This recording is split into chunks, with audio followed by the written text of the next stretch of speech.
Okay, good morning, distinguished YOs, our senior colleagues, and we welcome us to another discussion today.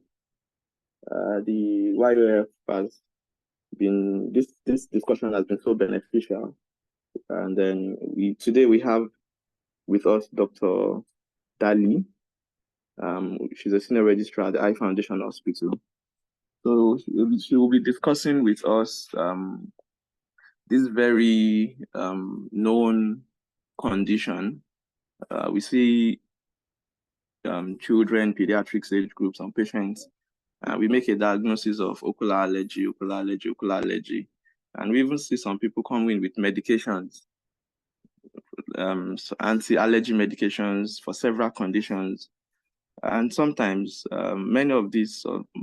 some of these conditions may not really be ocular allergy. So Dr. Dalley will be is on ground here to shed more light on what ocular allergy is and how it presents, how we can identify, how we manage, and all the spectrum of how ocular allergy could manifest. So Dr. Dalley, you have the floor now. After about 45 minutes, we'll take questions and comments. So welcome, Dr. Dalley. Thank you very much, Dr. Idris. Good morning, colleagues. I will be taking ocular allergies today. Okay, my screen doesn't seem to move. Okay, can you see my outline?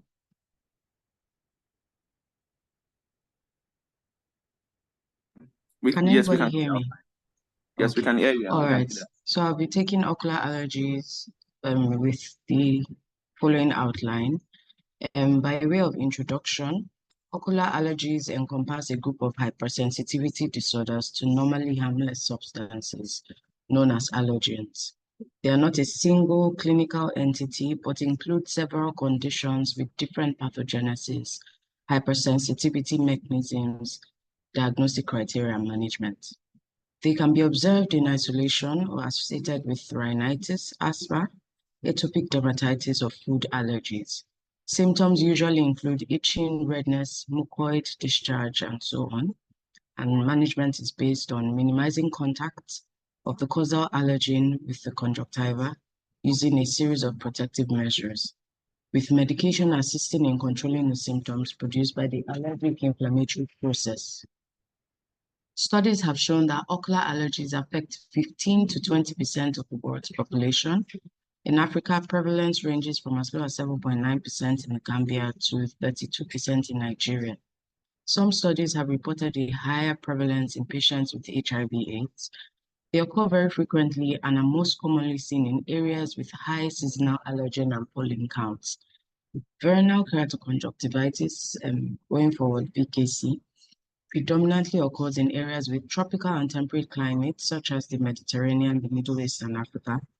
The limbal form of VKC commonly occurs in dark-skinned individuals from Africa and India.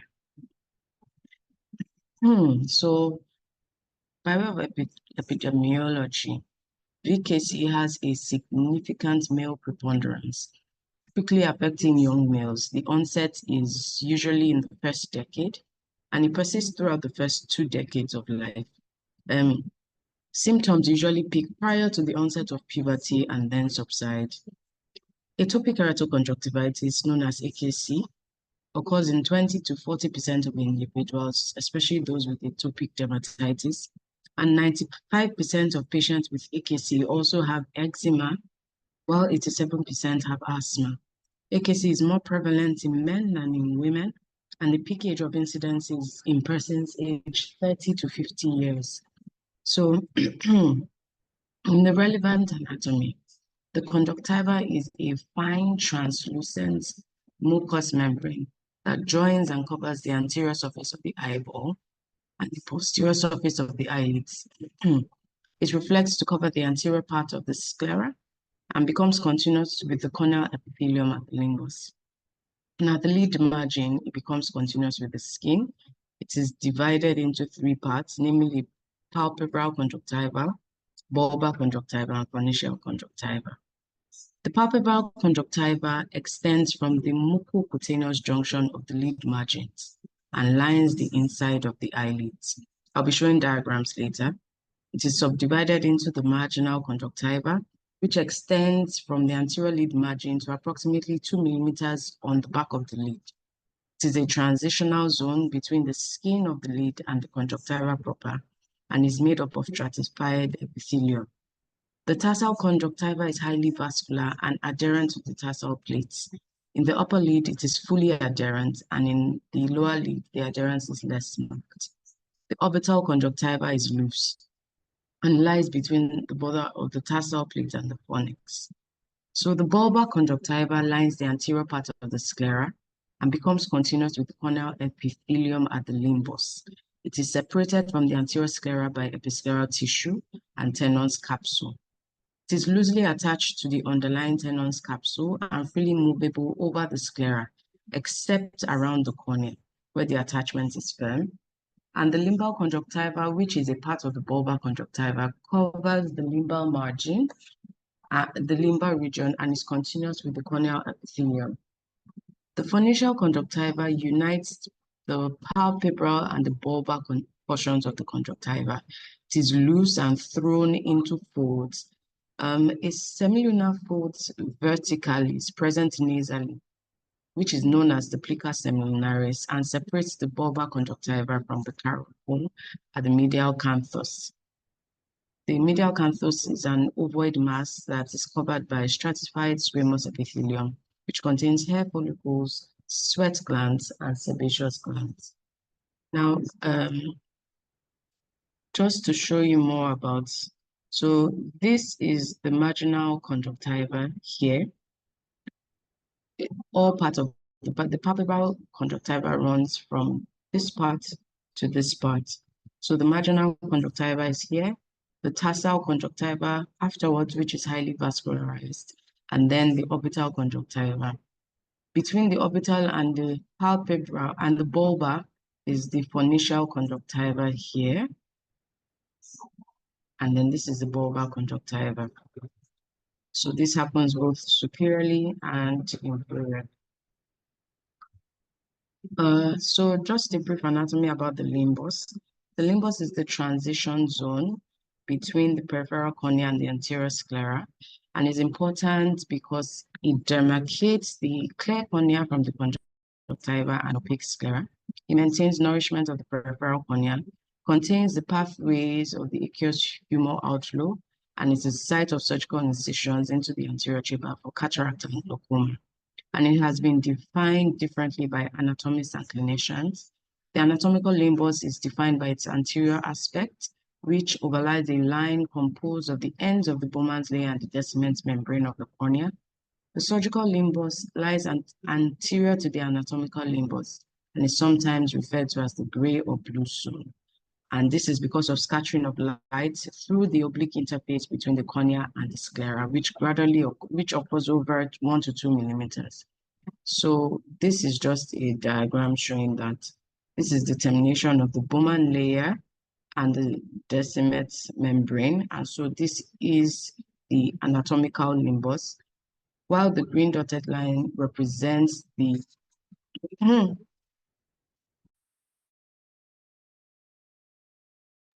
yes, don't let it go. So sorry about that, excuse me. So this is the pathological limit, and this is viewed by anatomists. So in classifying ocular allergies, there has been a revision by the Ocular Allergy Group in Epidemiology and Clinical, and it distinguishes two types of ocular surface hypersensitivity disorders as ocular allergy or ocular non-allergic hypersensitivity. So the ocular allergy has divided into IgE-mediated ocular allergy and non-IgE-mediated allergy. Well, so the IgE-mediated ocular allergy, the types include allergic conjunctivitis, perennial allergic conjunctivitis, as well as VKC and EC. VKC and EC also are classified under non-IgE allergy, as well as contact. The ocular non-allergic hypersensitivity have giant capillary conjunctivitis. So this is what was explaining slide 2. The atrial pathogenesis, allergic eye disease, IgE-mediated disorders, T lymphocyte-mediated disorders, and it is an adaptive immune response mounted presence of allergens on so 2 levels of defense against infection by foreign agents are the immunity, which is antigen non-specific, and the adaptive immunity. And protection against foreign substances or antigens is provided by the system. When the innate system cannot obey foreign substance, adaptive system take.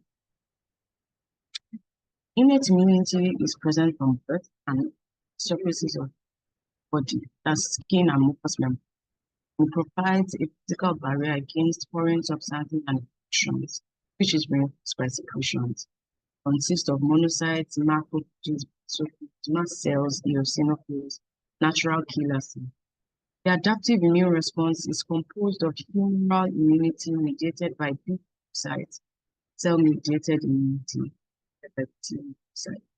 oral immunity usually involves the production of T helper 2 cytokines, which act to signal B cells to produce antibody. Cell-mediated immunity is an adaptive response that involves the production of antigen-specific cytotoxic T lymphocyte and effector CD4 positive T lymphocyte in response to allergy. So now we go into the seasonal and perennial allergic conjunctivitis that is common of allergies, and the pathogenesis is predominantly an IgE-mediated hypersensitivity infection, in which allergens interact with IgE bound to sensitize mast cells, resulting in clinical ocular allergic expression. Activation of mast cells causes enhanced tear levels of histamine, tryptase, prostaglandins, and leukotriene. And this immediate response lasts around 20 to 30 minutes. Mast cell degranulation also induces activation of vascular endothelial cells, which leads to expression of chemokines and additional molecules, such as the ICAM. And these factors initiate the recurrent phase of inflammatory cells in the peripheral muscle, which leads to the ocular late phase reaction. For VKC, it's a disease of warm climates and warm weather months. It is a chronic allergic inflammation of the ocular surface mediated mainly by T helper 2 lymphocytes, which is under adaptive immunity, but also the overexpression of mast cells, eosinophils, neutrophils, T helper 2 cytokines play a role, and others play a role. And interleukin are also involved in the formation of giant pathway by inducing the production of extracellular matrix and creation of fiber. VKC has 3 forms: the palpebral, limbal, and overall preponderance in AKC is a bilateral chronic inflammatory disease of the ocular surface and eyelid. Its pathomechanism involves both a chronic degranulation of the mast cell mediated by IgE, and also immune mechanism mediated by T helper 1 and T helper 2. Site-derived cytokines. Eosinophils also play a role, as well as other inflammatory cells. It is considered the ocular counterpart of atopic dermatitis or atopic eczema. Contact allergy or allergic contact dermatitis is not an IgE-mediated allergy and is considered in a different category. It is a severe blepharo conjunctival reaction caused by contact with an allergen. Reaction may take several days to develop in the first exposure to the allergen. It's a type 4 delayed hypersensitivity reaction initiated by an exogenous allergen and mediated by T helper 1 and T helper 2 lymphocytes. Delay occurs due to slow migration of lymphocytes to the antigen, and it consists of 2 phases: sensitization, which occurs at first exposure to the allergen, the production of memory lymphocytes, and elicitation of the inflammatory response at re-exposure to the antigen. So the ocular non-allergic hypersensitivity reactions, we're talking about giant papillary conjunctivitis, the chronic inflammatory disease that causes with giant papillary conjunctivitis. There is controversy over including it as part of ocular allergy because it is sometimes caused by chronic mechanical stimulation of the fiber and not by a hypersensitivity seen in patients with ocular dermoid, filtering blebs, and also in patients with inert substances in the ocular surface, such as exposed sutures, sterile buckles, ocular prosthesis, or contact. It is believed that because of GPC may be thin build-up in the regular surface, it's considered a non-allergic sensitivity. Clinical features of seasonal and perennial allergic conjunctivitis, like we said, SAC is a bilateral acute disease due to outdoor allergens such as grass pollen and is worse during the spring but reduces during. PAC is also bilateral, but it is chronic with exacerbation and remission period and is usually due to indoor airborne antigens like dust mites or wet hair. It's usually present throughout the year. Symptoms include acute or subacute attacks on exposure to the allergens, which include tearing, redness, itching, swelling. Signs on examination include phobia, mild papillary reaction, chemosis, which is disproportionate to the level of hyperemia, papillary edema, and it's important to know that corneal involvement is rare. So this is chemosis, which is just like swelling up and help. VKC has been classified as palpebral, which primarily involves the upper tarsal conduct. And this may be associated with significant corneal disease as a result of the close apposition between the inflamed fiber and corneal. Limbal disease typically affects Black and Asian patients, and some patients may have a mix of. Symptoms are intense itching, tearing, foreign body sensation, burning, and thick void discharge. And increased blinking is common seen in children. So signs of palpebral disease, conjunctival hyperemia, and diffuse velvety papillary hypertrophy, superior tarsal. Focal or diffuse whitish inflammatory infiltrates can also be seen. Sorry, excuse me.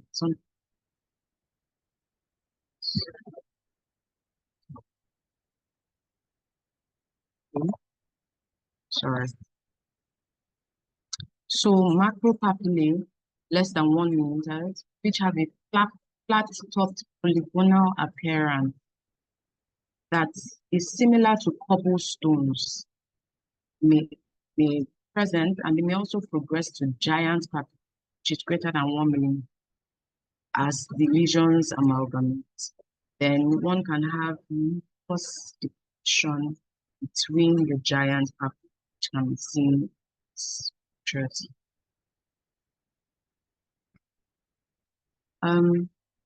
For limbal disease, it's characterized by gelatinous limbal conjunctival papillae that may be associated with transient white cellular collections. These cellular collections be generated epithelial cells and eosinophils, and they are referred to as monotransverse ducts.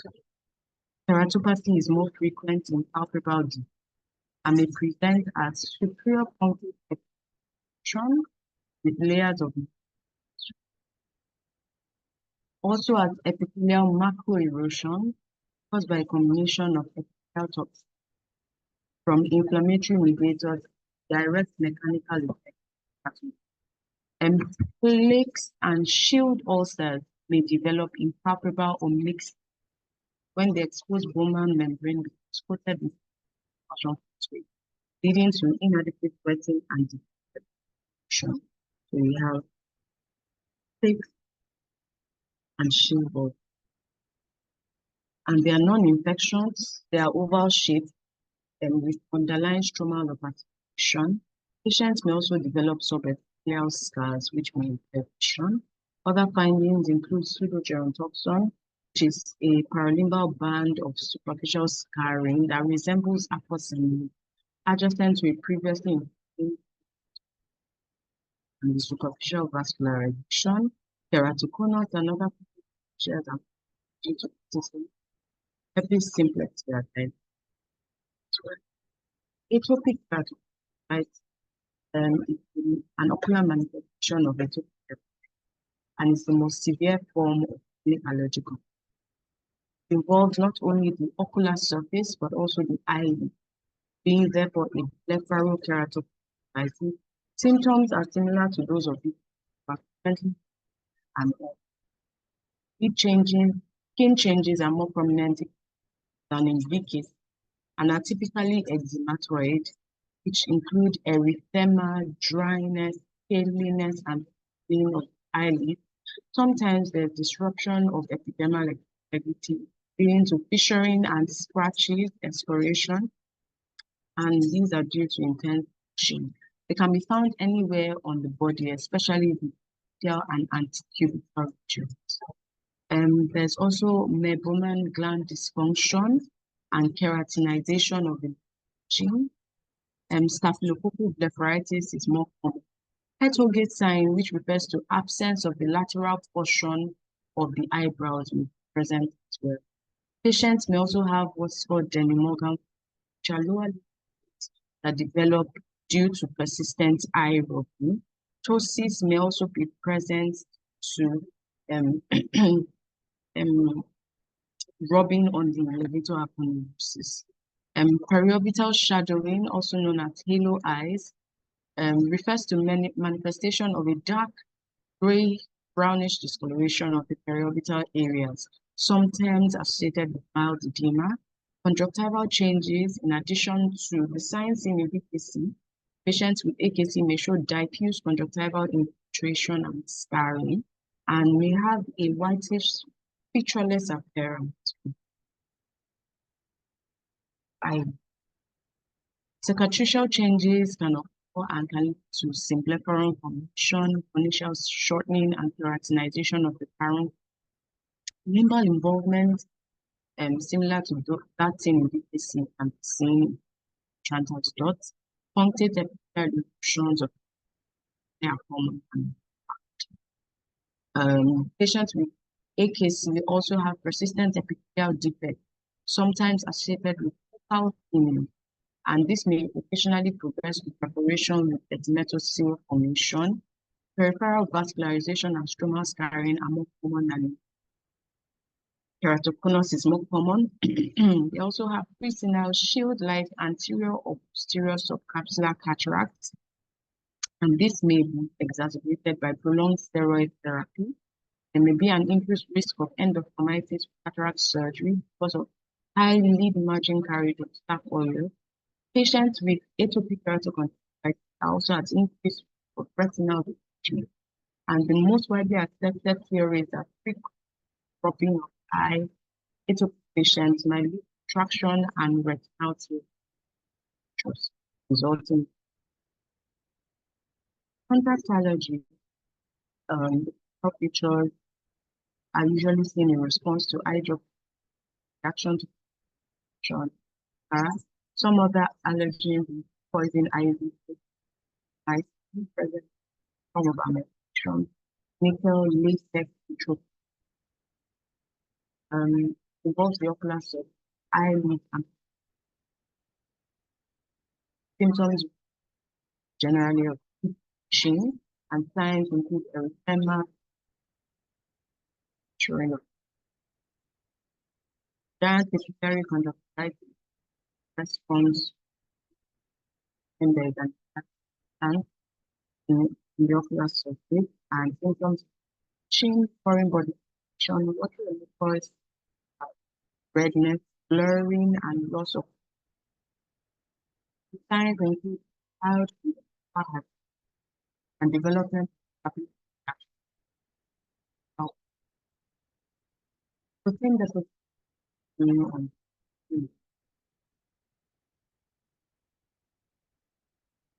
So, as I think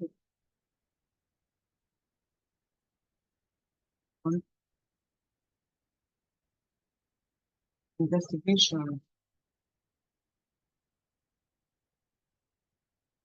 Sure. Allergen. Sure. Sorry. Can you hear me? Please, can anyone Okay, we hear can me? hear you. Yeah, we can hear you better now. Your audio level Oh, was going low. oh, I'm sorry about that. So I'll just continue. Um, Diagnosis is mainly clinical with good history taking and examination. Allergen investigations may be unnecessary in cases where symptoms resolve with symptomatic treatment or when symptoms occur after an obvious allergen exposure. If symptoms persist or recur regardless of treatment, allergen identification is required. So skin prick tests are unanimously considered the gold standard and the first-line approach for identifying IgE-mediated sensitization due to their efficiency, safety, and relatively low cost.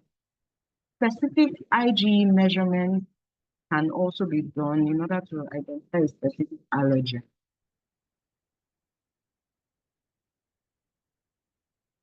In cases of polysensitization, conjunctival allergen provocation tests or ocular challenge tests can be done. The test involves the application of an allergen to the conjunctival mucosa to evaluate the patient's immune reactivity to allergen. The positive test will trigger the same signs and symptoms as those occurring when the allergen is encountered in the eye.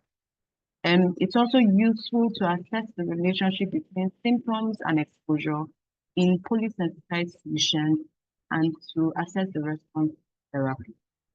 So grading scales, some grading scales have been developed. One was developed in 2009, is known as the 555 scale in order to evaluate the clinical severity of patients with allergic conjunctival disease. So the scale is calibrated into the 100-point grade, the 10-point grade, and the 1-point. Each, for the presence of any of the 5 features seen in each of the grades, a score of 5 is awarded. So, for example, in the 100-point grade, if a patient has active giant papillae, shield ulcer, that means the patient has 1 to 5 here and 5 here. So 100 times, that's 1 point each, 1 here, 1 here. So 1 times, well, 2 times 100 would give 200 points in this part. So each feature is given 1 point to a total of 5, and then multiplied by the point grades that correlates to sign that is seen. So in the 100-point grade, active giant papillae, gelatinous infiltrates of the limbus, exfoliative epithelial keratopathy, shield ulcers, papillary proliferation at the lower palpebral conjunctiva make up the 100-point grade and are awarded 1 mark each. The 10-point grade, blepharitis, papillary proliferation with velvety appearance, penetrantous dots, edema of bulbal conjunctiva, superficial punctate keratopathy are given 1 point each multiplied by 10. And in the 1-point grade, papillae at the upper palpebral conjunctiva, follicular lesion at the lower palpebral conjunctiva, hyperemia of the palpebral conjunctiva, hyperemia of the bulbal conjunctiva, and lacrimal lesion are given 1 point multiplied by. So the total number of points that the patient can get is 505, and the lowest is. So these are just guides for each of the points grading system. So the papillary hypertrophy, penetrantous dot, keratopathy, shield ulcer, and have some for the 10-point grade and the 1 point. Bulbar hyperemia, palpebral hyperemia. So based on those points, it helps to classify the severity of allergy. So for allergic conjunctivitis, meaning the seasonal and the perennial allergy, it is severe if more than 3 clinical observations are classified in the 10-point scale, and there is none in the 100. It's moderate if less than 2 clinical observations are classified in the 10-point grade, and those in 100 points absent. Mild if clinical observation classified in 10 or 100 points grade absent. Only those in. And we have similar criteria for the AKC. AKC 100, at least one, a severe AKC, if there's one of the clinical observation classified in the 100 points grade. And in VKC, when it's severe, more than 2 clinical observations classified in 100 points, and the likes were moderate and mild. So this is another grading guide that was based on the ocular allergy clinical grading guide developed for you.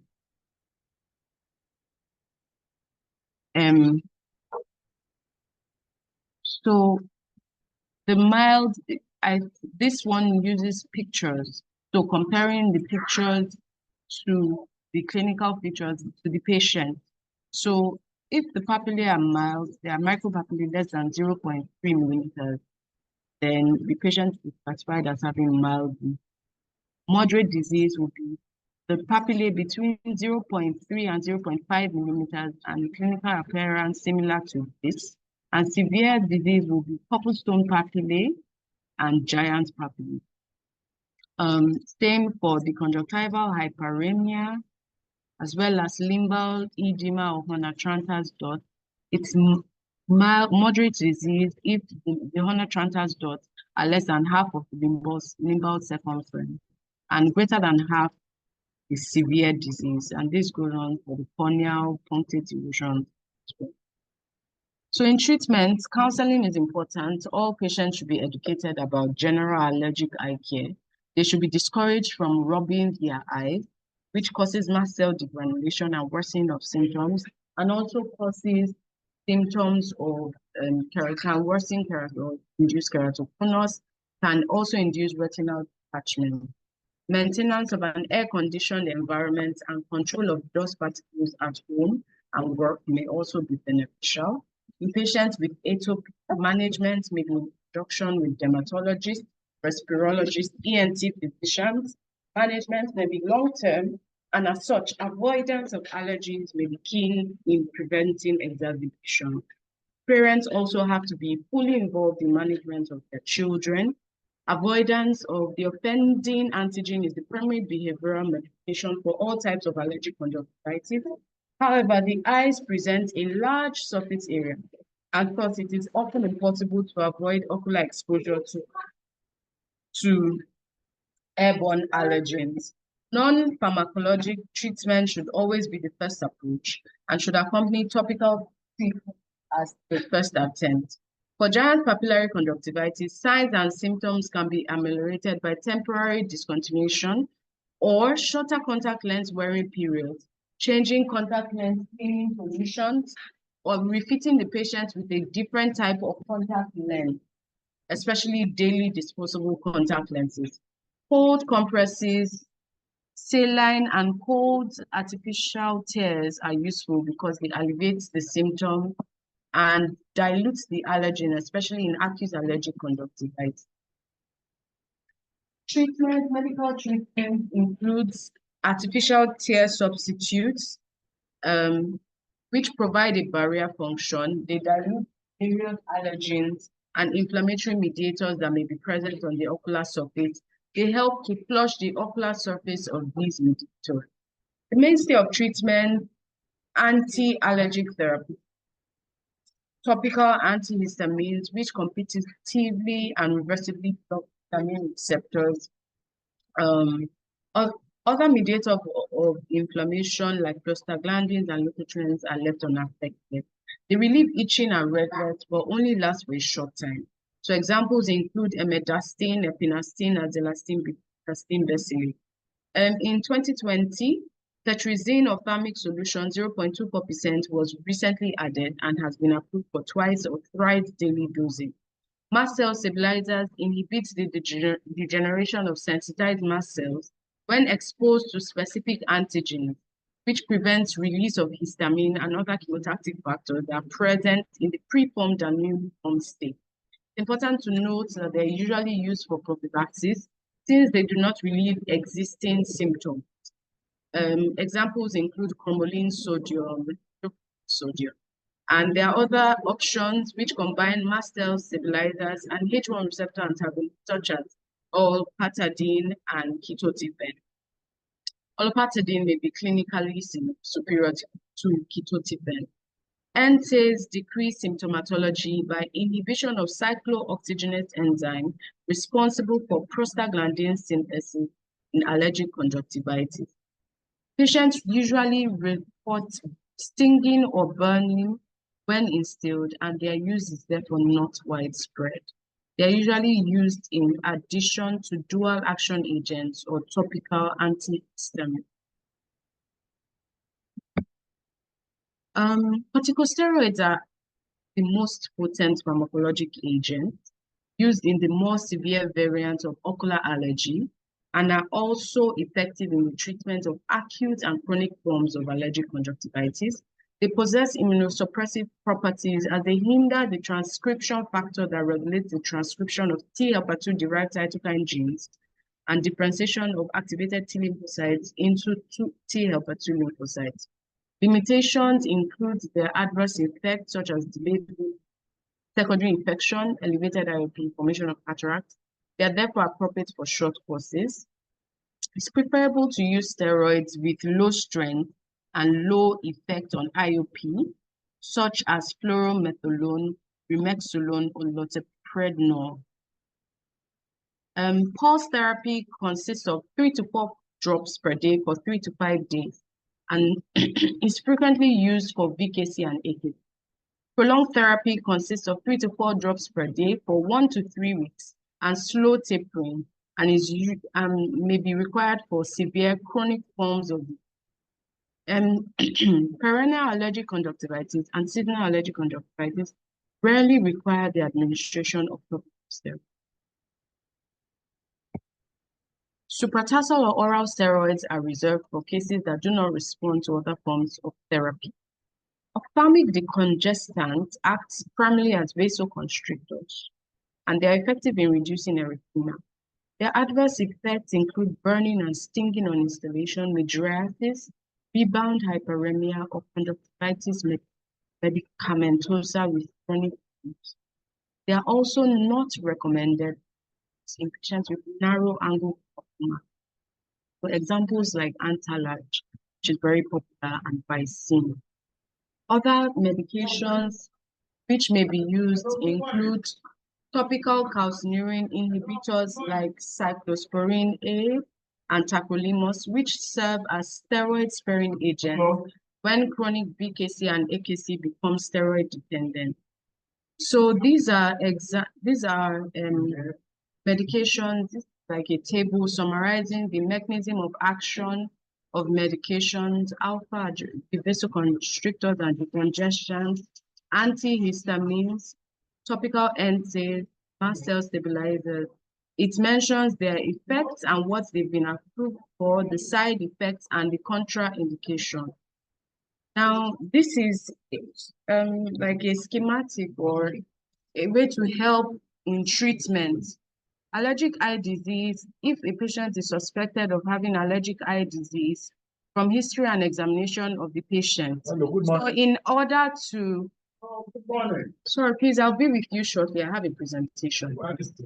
So allergic eye disease suspected from history and examination of red eye patients. So if there are red flags present, there's pain and photophobia, blurring or loss of vision, red eye in a contact lens wearer, evidence of corneal involvement, ulcers, opacity, and recent eye surgery, then these are red flags and should point towards another cause for the red eye. If there are no red flags, then acute symptoms would have conservative measures, use of topical or oral antihistamines combined with oral, if there are nasal symptoms as well, then this can be combined with oral antihistamines as well.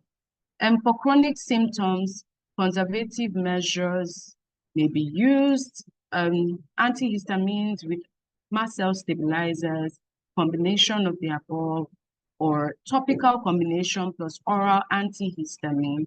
And one should consider switching to different antihistamines if the symptoms are refractory. Based on the guideline developed for Kenya, this is just a guideline for follow-up population. So in mild disease, use of antihistamines for a month or a multi-action drug for a month, and this is continued after a month. Sorry. And for moderate disease, chloromethadone 4 times a day, a week steroid, and then an ointment for 2 to 4 weeks at night. For severe disease, pulse topical steroid regimen to start, and then antihistamines with mast cell stabilizers, steroid ointment at night for 2 to 4 weeks. Refractory cases where there are cobblestones or giant papillae, triamcinolone can be used subtarsally, and shield ulcers may require superficial keratectomy with combination of steroid, antibiotics, and mydriatic. And it's important to review patient often, 1 to 2 weeks, and then monthly while on steroids. Severe disease, in patients with severe disease, they may be on steroids for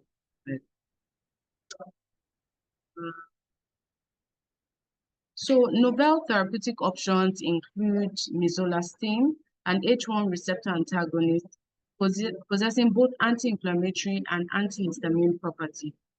So some antihistamine contact lenses have been developed. Contact lenses impregnated with antihistamines, they show promise.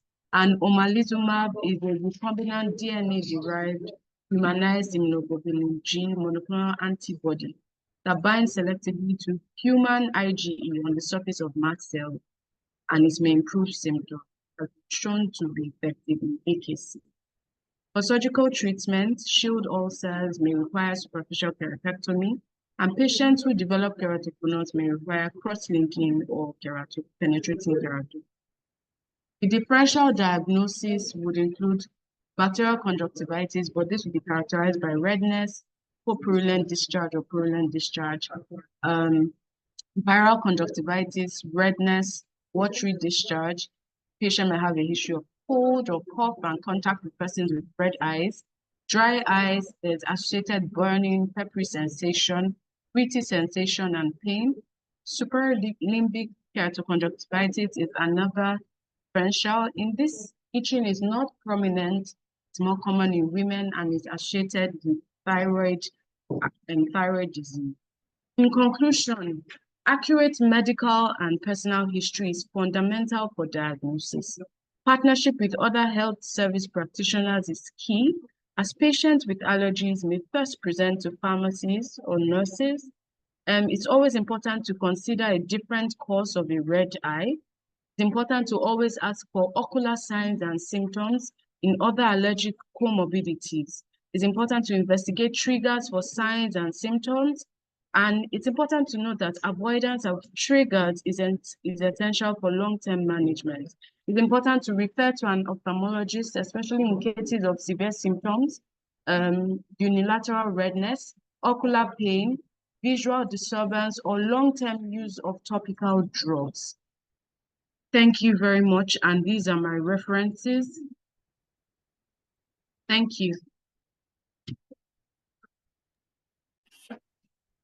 Thank you very much, Dr. Dalley. It was a packed presentation. Ocular allergy is a very wide topic, and you've been able to do justice to this within this short time, trying to cover almost all aspects of ocular allergy. Thank you very much for the efforts and for the well-presented, executed presentation. Thank you so much. We'll take comment And questions, there's a chat box to put in the questions if you like. And I have a couple of comments or questions though. So it was a very good presentation, and there's so much to pick from. But because it's also there's so wide, so many information here. If you can highlight for us, because you told us that different types of ocular allergies. Can you highlight the ones that most common that we'll probably expect to see, and perhaps if there are specific age groups that once we see this set of age of patients, we know that this could be most likely what they have, so that can also help guide the mind of the physician or even the ophthalmologist who's seen. Thank you very much for the question. I will summarize. So in the allergic conjunctivitis, that's the seasonal and the perennial, can be seen usually mostly in the younger age groups, first and secondary. And for them, for the seasonal just means that it comes with seasons. So there may be times where there are remissions, times in the year where they don't have those symptoms, especially in the temperate climates where they have spring and fall, so where there's a high level of cooling. So um, the seasonal allergic conjunctivitis are usually seen in that region and at those times.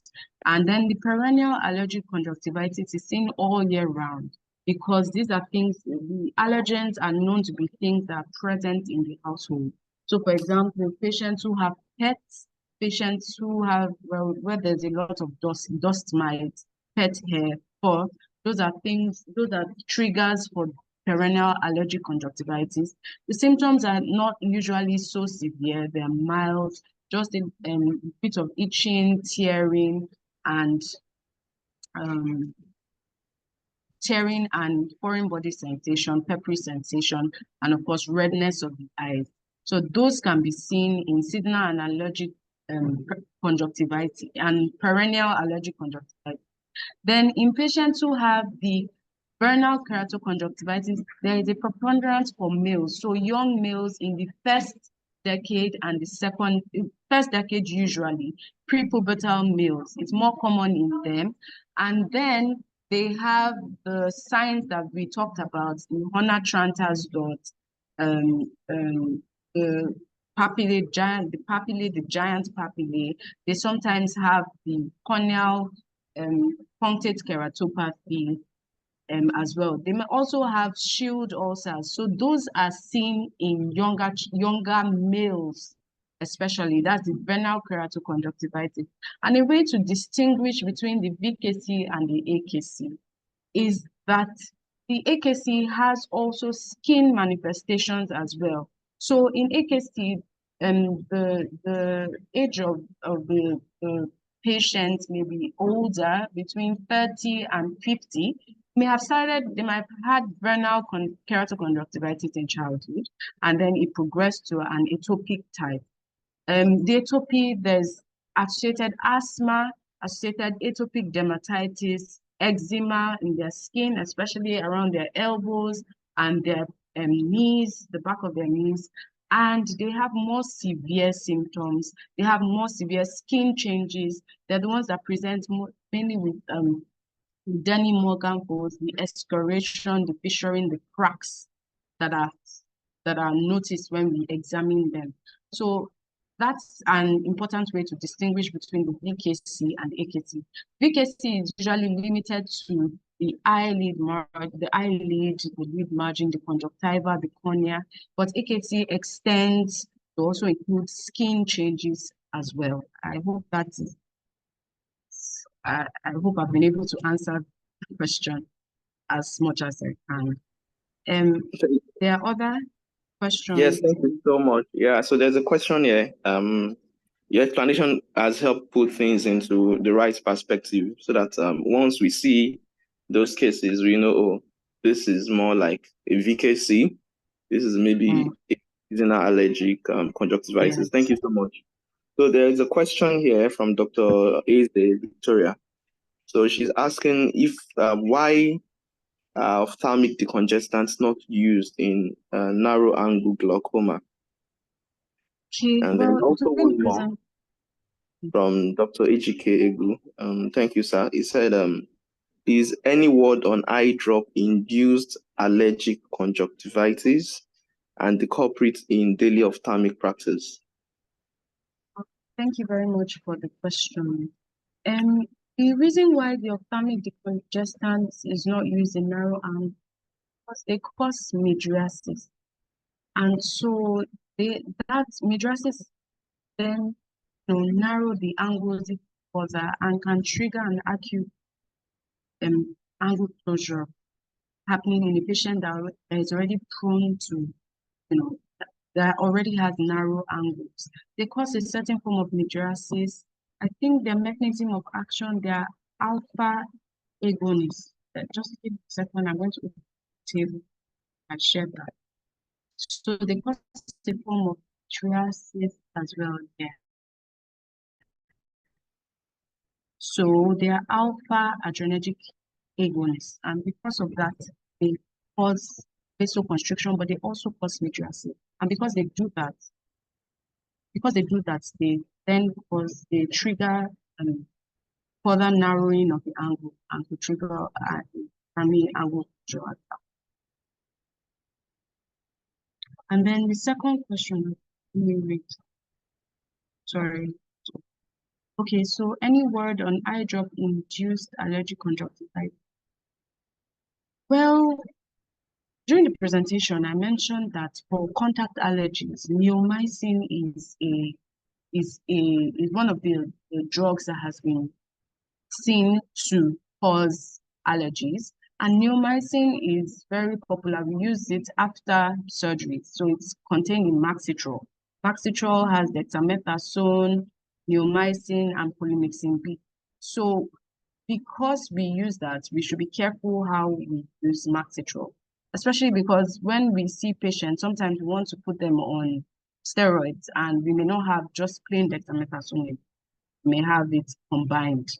And when we combine it, we might actually worsen the allergy for the patient by putting the patient on neomycin, which is known to trigger allergy. A drug that can present with something similar, but it produces follicular reaction and not the reaction in alpha is brimonidine for a long time. It's redness, foreign body sensation, itching, but on examination, they tend to have follicles instead of papillae.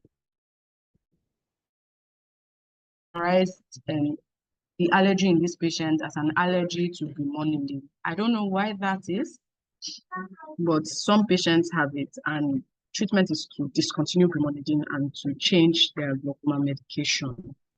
So,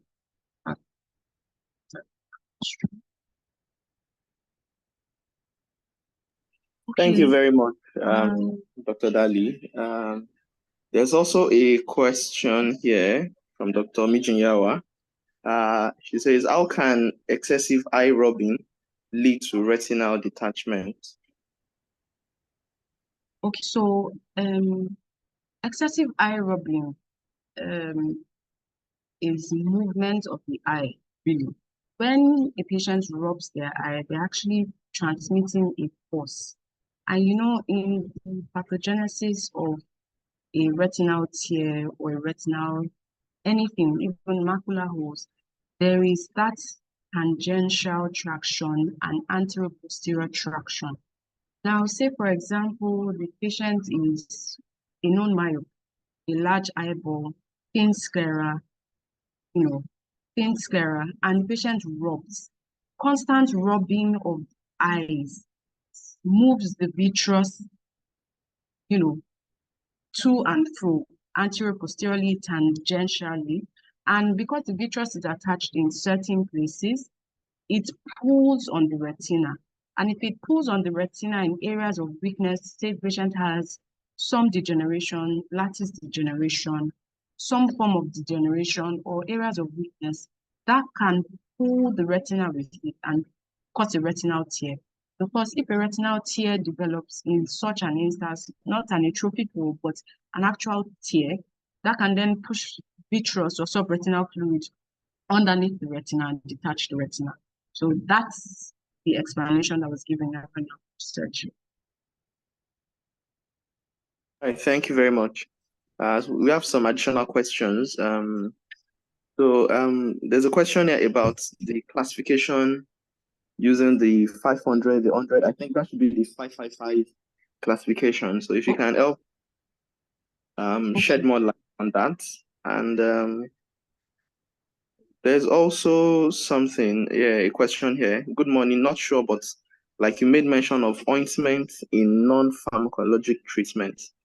So maybe you should clarify that. Is there any type of ointment or is ointment used also part of non-pharmacologic treatments? Okay, so I'll answer the first question, one about the 555. So I just want to go back to it to see. Right, so this is the slide.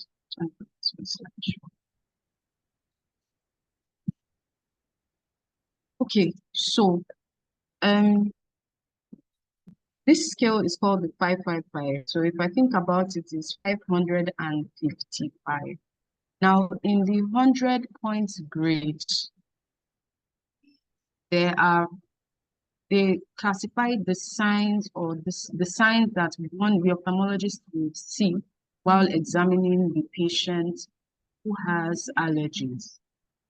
In the 100 points grade, there are 5 signs that may be seen clinically. So one of them is active giant papillae, or the second one, gelatinous infiltrates of the nimbus. 3 is exfoliative epithelial keratopathy. 4 is shield ulcer. And 5 is papillary proliferation at lower palpebral fiber. So, for example, if one is seeing a patient and the patient has a shield ulcer, a score of 1 is given to that patient. And then, say that same patient in the 10 points grade, or let's have 2 signs in the 100 points. So he has a shield ulcer and an Honatrantha's dots. So that's the gelatinous infiltrate of the dots. So the patient has scored 2 in the 100 points grade. Now, in the 10 points grade, say the patient has superficial punctate keratopathy. The patient gets a score of 1. And then in the 1 point grade, the patient has lacrimal effusion. That is also 1. So to get the total number, the total score, in the 100 points grade, the patient has 2. We multiply that 2 by 100. So it gives us a score of 200. In the 10 points grade, we multiply that. The patient had 1. So we multiply patient multiplied by, so that score, we picked superficial punctate keratopathy. So that's 1 times 10. And then in the 1 point grade, we picked lacrimal effusion. That's 1 point. So we multiply that by 1. So for this particular patient that we have described, patient score is 200. That's 2 times 100. And then 1 times 10, so 210, plus 1 times 1, so 211. Now, if the patient has all the signs in the 100 points grade, 10 points grade, 1 point grade, that means we're going to multiply all the signs, 5 signs in the 100 points grade by 100. So 5 times 100, that's 500. In the 10 point grade, that's 5 times 10, that's 50. And in the 1 point grade, 5 times 1, that's 5. So the total number that we can get is 555. So after using this grade, it then moves us to how these are the symptoms that you can use to compare the patients when you are looking at them clinically. And then it then gives us another guide. So if you notice for the allergic conjunctivitis, this assumes that this is the perennial, the first column, it's perennial allergic conjunctivitis and seasonal allergic conjunctivitis. No, there is no point present in the 100-point grading system because those signs will probably most likely be seen in patients who have the AKC, EKC. So in a patient that has AKC, that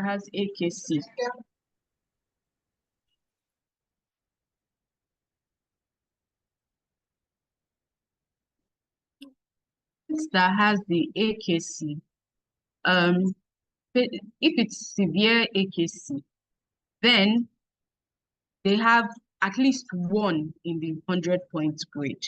That classifies that AKC as severe. So it doesn't matter which of the 5 characteristics that we checked previously that was present. As long as the patient has one of these in a patient with AKC, meaning that we have seen the patient doesn't have any skin conditions, no excoriation, no Jenny Morgan sign, no lid fissures or cracking, and we classify this patient as having AKC, then that patient is classified as having severe AKC.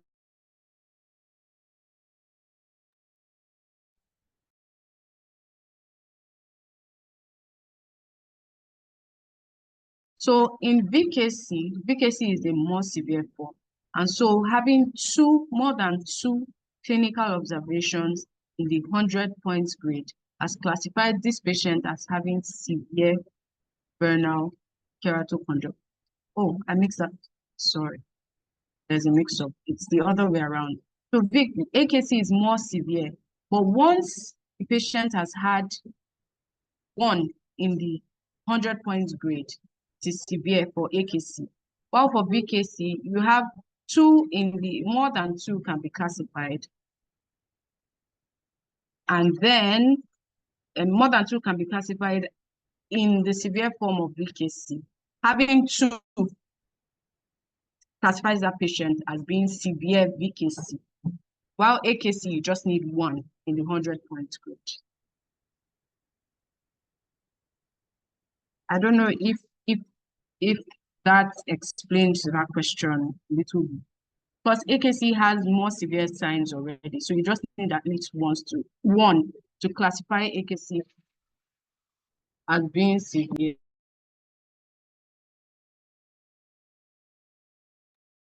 Yeah, thank you very much.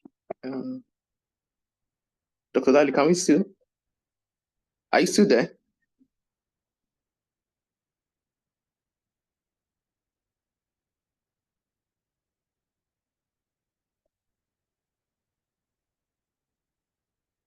She's off the call. Hello, can you hear me now? Yes, we can hear you now. Okay, all right. Then the second question, sorry, I need to read it again. It says good morning, but like made mention of ointment.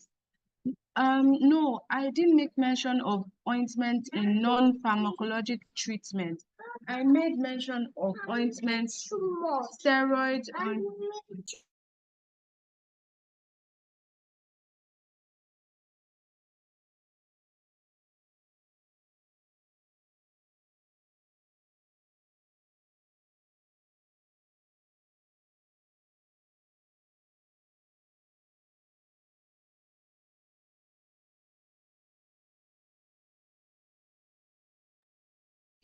Appears Dr. Dalley may be having some technical issues. Let me find out what's happening.